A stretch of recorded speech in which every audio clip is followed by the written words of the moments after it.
طارق جمیل صاحب۔ طارق جمیل جو کہ معروفیت ان کی مولانا ہے، پیدائش ان کی مولانا طارق جمیل کی جنوری 1953 میاں چنو خانیوال میں ہوئی۔ ریلیجیس مذہب کے لحاظ سے اسلامی کا حنفی سے تعلق رکھتے ہیں۔ تحریک ان کی جو ہے وہ تبلیغی جماعت ہے۔ شعبہ عمل جس پر کام کر رہے ہیں شریعت قرآن۔ مادر علمی جامعہ عربیہ لاہور پاکستان میں ہے، اور ان کی ویب سائٹ جو ہے وہ .pk۔ طارق جمیل معروف مولانا طارق جمیل ایک پاکستانی مبلغ اور عالم دین ہیں۔ ان کا تعلق خانیوال صوبہ پنجاب کے شہر تلمبا سے ہے، جو میاں چنو کے قریب اور فیصل آباد پاکستان میں ایک مدرسہ چلاتے ہیں۔ ان کی تبلیغی کوششوں کے باعث بہت سے گلوکار اسلام کی طرف راغب ہوئے، اور اس کے علاوہ ان کی تقاریر ہر مکتب فکر والے سنتے ہیں۔ تعلق ایک زمیندار گھرانے سے ہے، اور ان کی پیدائش ضلع خانے والے کے میاں چنو علاقے میں ہوئی۔ انہوں نے ابتدائی تعلیم کے حصول کے ایڈورڈ میڈیکل یونیورسٹی میں MBB علم وہ تبلیغی جماعت سے متعارف ہوئے، اور مذہبی تعلیم کے حصول کے لیے جامعہ عربیہ کی جماعت۔ مولانا طارق جمیل اپنے انداز بیان کے باعث مشہور ہیں۔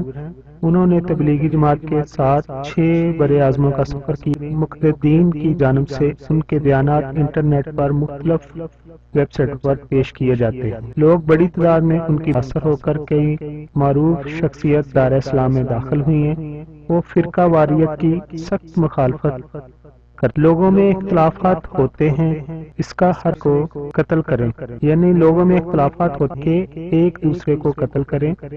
اسلام ایسی باتوں کی اجازت نہیں دیتا۔ ان کی تبلیغی کوششوں کے باعث جو کھلاڑی، اداکار، گلوکار دین کی طرف راغب ہوئے سر فہرست ہیں اداکار عامر خان جو انڈیا سے تعلق رکھتے ہیں، وینا ملک جو ایک ایکٹریس ہیں، اس کے علاوہ کرکٹ میں شاہد فریدی، عمران خان صاحب جو کہ TI کے چیئرمین ہیں، پاکستانی عامر خان بھی ان سے متاثر ہیں۔ کرکٹ کی سے شعیب اختر جو ہیں وہ بھی ان سے بہت متاثر ہوئے کہ وہ فرقہ واریت کے خلاف ہیں، اس لیے کوئی بھی ایسی بات نہیں کرتے جو کہ دوسرے فرقہ کے لوگوں کو ناپسند لگے۔ مولانا کے تمام میں معاشرے کے مختلف پہلوؤں پر بیان دیتے ہیں تاکہ معاشرہ سدھر جائے اور دین اسلام کے کرے۔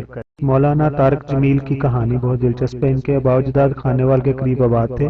یہ لوگ دریائے راوی کے کناروں پر رہتے تھے۔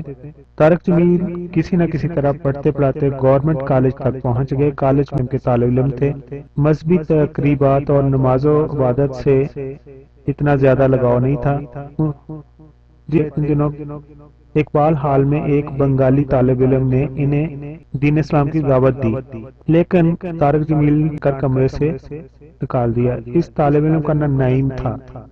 وہ آج کل بنگلہ دیش کا مشہور معیشت بعد وہ کسی دوست کے کمرے میں گئے، وہاں اور بھی لڑکے بیٹھے تھے، وہ سب مسجد جا رہے تھے۔ انہوں نے طارق جمیل کو بھی دعوت دی، لیکن انہوں نے انکار کر دیا۔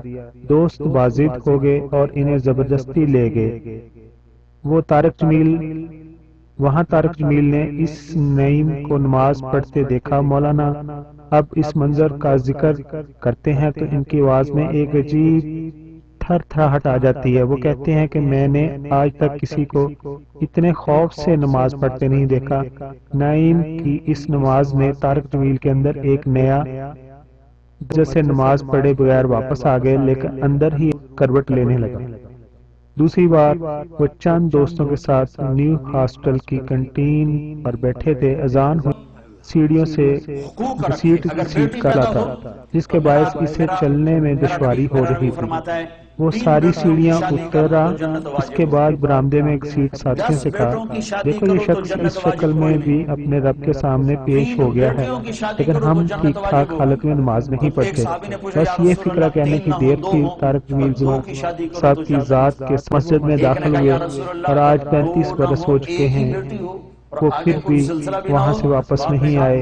یہ الگ کہانی ہے۔ اس بیٹے نے داڑھی رکھی جب اس نے میڈیکل کی بجائے قرآن اور سنت کی تعلیم حاصل کرنا چاہی، اور جب اس نے ڈاکٹر کی بجائے مولوی بننے کا فیصلہ کیا تو اس کی کتنی اپوزیشن ہوئی، ان کی والدہ نے کتنی منتیں کی، ان کے والد ان کے سے کتنے ناراض ہوئے، ان کے یار دوست عزیز و رشتہ داروں نے انہیں کتنا سمجھایا، لیکن وہ ضد کے پکے نکلے، یہاں تک کہ ان کا بستر گورنمنٹ کالج جیسے ماڈرن ادارے سے گول ہوا اور رائے گنج کے دیہاتی مدرسے میں جا نکلا۔ یہ طارق جمیل اس وقت دنیا اسلام کے مولانا طارق جمیل ہیں۔